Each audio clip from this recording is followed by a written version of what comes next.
उत्तर प्रदेश के 354 घोसी विधानसभा क्षेत्र की आज मतगणना थी, जिसमें समाजवादी पार्टी सुबह से ही आगे चल रही है। हमारे साथ बातचीत करने के लिए मौजूद है राजपाल कश्यप जी। राजपाल जी, समाजवादी पार्टी आज सुबह से आगे चल रही है। बूथ नंबर 1 जहां चौहान मतदाता है वहां भी आगे गई है, जहां निषाद मतदाता है वहां भी आगे गई है। तो ऐसे में क्या ओम प्रकाश राजभर का और डॉक्टर संजय निषाद का तिलिस्म टूट रहा है? निश्चित तौर पे तिलिस्म टूट रहा है और बीजेपी का भी तिलिस्म टूट रहा है।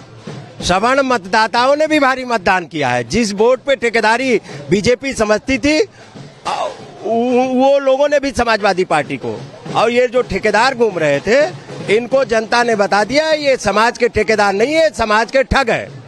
और ये राजनीति में जिस तरीके से बीजेपी तानाशाही तरीके से, घमंड से शासन प्रशासन का दुरुपयोग कर रही थी और थानेदार, कोतवाल, सीओ जिस तरीके की अभद्रता कर रहे थे, जिस तरीके से मतदाताओं को धमका रहे थे, और उसके बावजूद भी घोसी की जनता ने माननीय अखिलेश यादव और समाजवादी पार्टी पे भरोसा करके जिताने का काम किया है। और ये पूरे देश की सरकार को, बीजेपी को संदेश है, और उत्तर प्रदेश की घमंड भरी सरकार, बीजेपी को, योगी सरकार और मोदी सरकार दोनों को संदेश है कि उत्तर प्रदेश में समाजवादी पार्टी 80 की 80 लोकसभाएं माननीय अखिलेश यादव जी के नेतृत्व में जीतने जा रही है और इंडिया गठबंधन जीतने जा रहा है, एनडीए हारने जा रहा है। जब आप कह रहे हैं कि उत्पीड़न किया जा रहा है, तो जब हम घोसी को कवर कर रहे थे तो समाजवादी पार्टी के कई कार्यकर्ता मिले, उनका कहना था कि उनके खिलाफ कोई मुकदमा नहीं, उसके बावजूद उन्हें रेड कार्ड दिया गया है। तो क्या ये उत्पीड़न था? निश्चित तौर पे उत्पीड़न की सारी पराकाष्ठाएं तोड़ दी थी और उन्होंने सारी पराकाष्ठाएं तोड़ के देख रहे थे सीओ किस तरीके से अभद्रता कर रहे, थानेदार किस तरीके रेड कार्ड जारी किए गए, मतदाताओं पे जहां जहां हमारे मतदाता रहते थे उनको धमकाया गया, निकल ना पाए, वोट न डाल पाए, सारे षड्यंत्र किए गए। लेकिन वहां की जनता ने एक तरफा वोट दिया है समाजवादी पार्टी और माननीय अखिलेश यादव जी को। समाजवादी पार्टी के ऑफिशियल ट्विटर हैंडल से कई बार यह आरोप लगाया गया कि सीओ विनीत सिंह घोसी, कोतवाल, कोपागंज एसएचओ समाजवादी पार्टी से जुड़े लोगों को उठा रहे हैं, प्रताड़ित कर रहे हैं। तो ऐसे में अब समाजवादी पार्टी विजय की तरफ बढ़ रही है, तो आप लोग और क्या मांग करेंगे चुनाव आयोग से उन लोगों के खिलाफ कार्रवाई करने की? निश्चित तौर पे जो चुनाव बाधित कर रहे थे उनके ऊपर कार्रवाई होनी चाहिए और सभी बातों का जवाब तो वहां की जनता ने दे दिया है।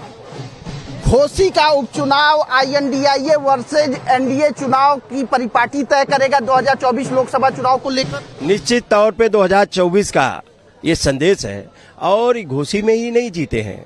हाँ, आज ही परिणाम आया है जिला पंचायत सदस्यों का भी चुनाव का, और पूरा पश्चिम, उत्तर, दक्षिण जहां जहां चुनाव हुआ वो बीजेपी की सीटें थी, उन सीटों पे भी कब्जा समाजवादियों का हुआ है। ये पूरे उत्तर प्रदेश का संदेश है बीजेपी और दिल्ली सरकार को, डबल इंजन की सरकार को, कि उत्तर प्रदेश में माननीय अखिलेश यादव जी के नेतृत्व में समाजवादी पार्टी जीतने जा रही है और बीजेपी हारने जा रही है।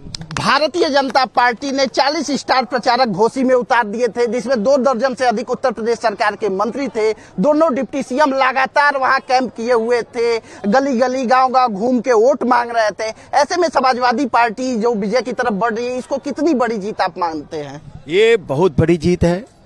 जब 40-40 मंत्री और डिप्टी सीएम, केंद्र के मंत्री, केंद्रीय संस्थाएं, उत्तर प्रदेश की सारी संस्थाएं सरकार की सभी लगी थीं, उसके बावजूद भी घोसी की जनता ने समाजवादी पार्टी पे भरोसा करके, माननीय अखिलेश यादव जी पे भरोसा करके जो जीत दी है वो अविस्मरणीय है।